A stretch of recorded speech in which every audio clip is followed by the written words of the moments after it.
film that I'm personally connected to is Crisis Behind a Presidential Commitment, and it is a cinema verite version of really what happened at the University of Alabama in 1963 when Governor George Wallace stood in the door. He stood in the door to keep two students out, and one of those students was my oldest sister, Vivian Malone.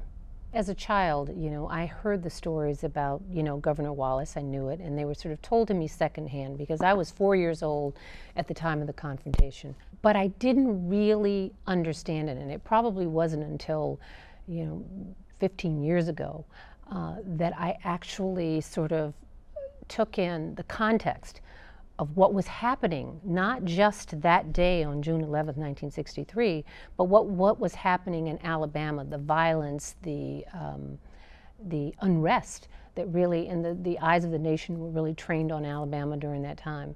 But I think the most important perspective that I developed over the years is that, I now have a daughter who is the age that Vivian was when she went to the University of Alabama. And now I look at it from a different perspective, not as an Alabama citizen or as a sister, but I look at it from the perspective as a mother. And I cannot imagine what that must have been like as a mother to send your daughter into what may have been very, very dangerous surroundings. And so, I have had, again, over the years, I've developed different takes on it. And every time I think about it, and from every perspective I look at that situation, I'm even more in awe of what they were able to do on that day. Wonderful.